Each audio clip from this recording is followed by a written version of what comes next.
سلام البنات، واش راكم؟ ان شاء الله تكون صحتكم ممتازه كي تكونوا تشوفوا هاد لا فيديو. مساء النور والسرور. كيفاش لقيتوا لي فيديو اللي من قبل؟ ان شاء الله يكونوا عجبوكم، ان شاء الله تكونوا تجربوهم. الوصفات اللي نحط لكم ولا الروتينات اللي نحط لكم خفاف ظراف من يوميات دياولي. ان شاء الله يعجبوكم وتجربوا وصفاتي وتبعتوا لي في لي كومونتير. بصحتكم ان شاء الله وبالهنا والربح. دركا هذه كما راكم تشوفوا، هادو فطائر محشيين بوحد الحشوه غير خضره لذيذه ما شاء الله. تفضلوا ان شاء الله تشوفوا معايا الوصفه وتشوفوا شحال سهله الطيب غير فوق طاجين تاع الحديد، يعني فوق الطاوه كيما اللي نطيبوا فيها هكذاك المسمن والمحاجب، ولا ما ملي ديروا فيها الكسره. المهم طيب في هذيك الطاوه تاع الحديد ولا طاجين تاع الحديد. تقدروا ما ديروها في مقله وشنو تصغروهم شويه، يعني ديروهم قيس المقله اللي تكون عندكم.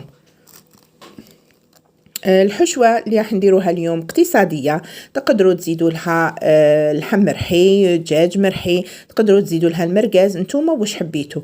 اليوم الحشوة تاع الخضرة برك.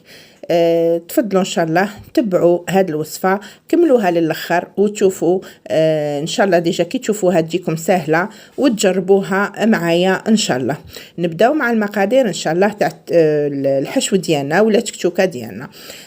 هنايا في كيما شفتوا باش ندير يعني كميه كبيره، شديت طنجره كبيره ولا ديروا يعني في مقله تكون غامقه شويه.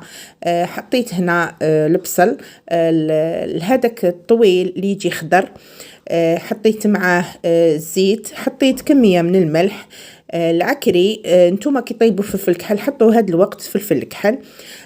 هنا درت كميه كبيره تاع البصل ونخلطهم شويه مع بعض. هنايا علاش درنا الملح في الاول؟ الملح درناه باش يذبال، كي نحبوا البصل ما يذبالش، يعني نحبوه يكون مقلي شويه ما نديروش الملح، بصح في هذه الوصفه نحطوا الملح. الا شفتوا رماركيتو حطيت معاها الفلفل الخضر، حبه كبيره فلفل خضر، خليتهم يطيبوا في غردهم يعني غير بالعقل. وهنا وجدت مورفه كبيره تاع طوماطيش مصبره وزوج حبات كبار طوماطيش قطعتهم طرف صغار. هنا كي نشوفوا باللي الفلفل الحلو والبصل دبالوا منيح يعني راهم نص طياب، نفرغ فوقهم هذيك طوماطيش تاع العلب، يعني طماطم معلبه وطماطم هكذاك الحبات طوماطيش حبات، نخلطوهم منيح.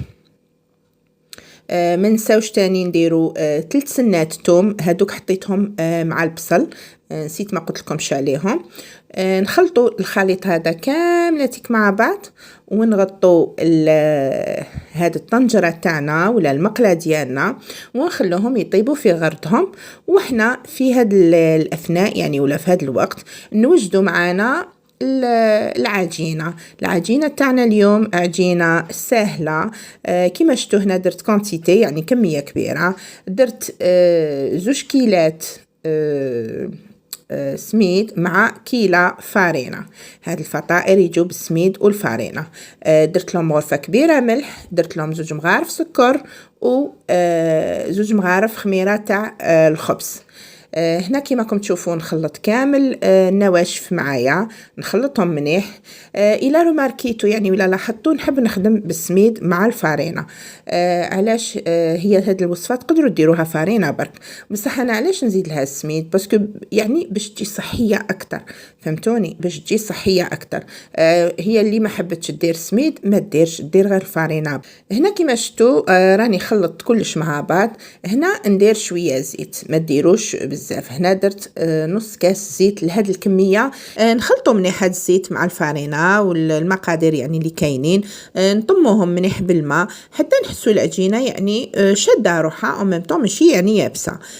حليت كانوا هاد كي كنت ندير فيهم كان وقت القهوه. صافي واش درت 2 هكذا 2 خبيزات هكذا حطيتهم، طيبتهم حطيتهم شغل كسره شربوا بهم الحليب.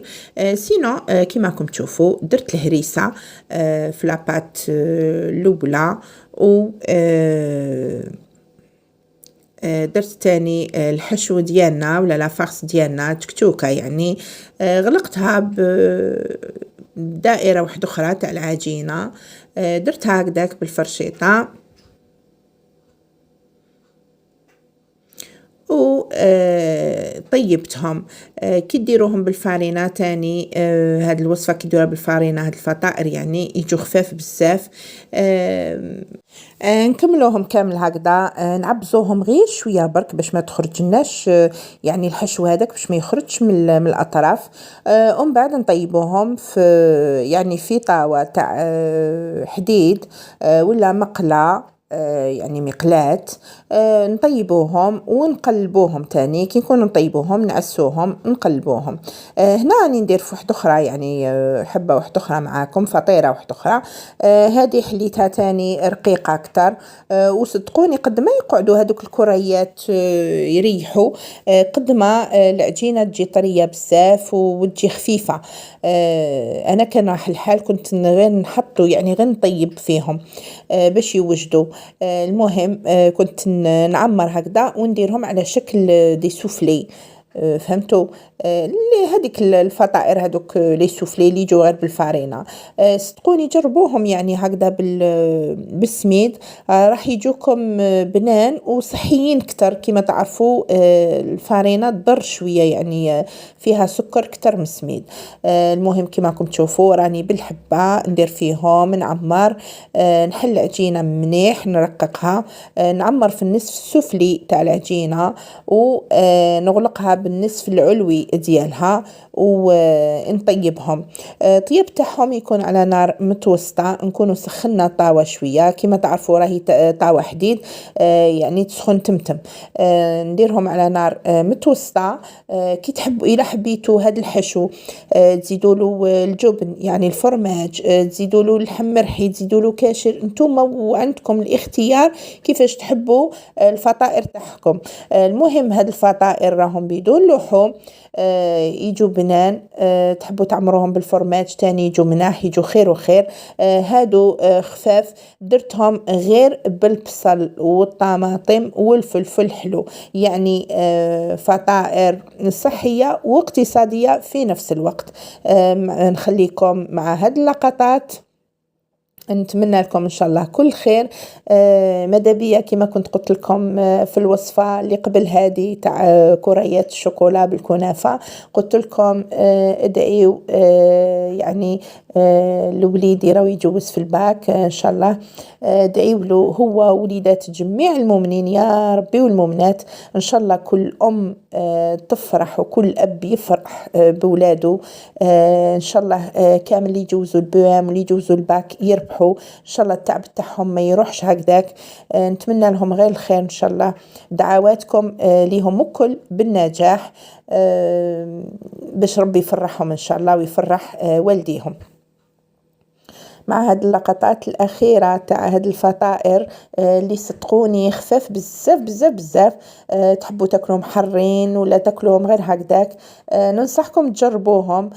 جايين يامات سخانة إن شاء الله، خفاف بزاف حتى تقدروا مام توجدوهم وتدوهم للبحر معاكم. هنا كما راكم تشوفوا قسمت لكم وحدة. ودركا ما بقى لي غير نقول لكم جربوا هاد الوصفة. سلام.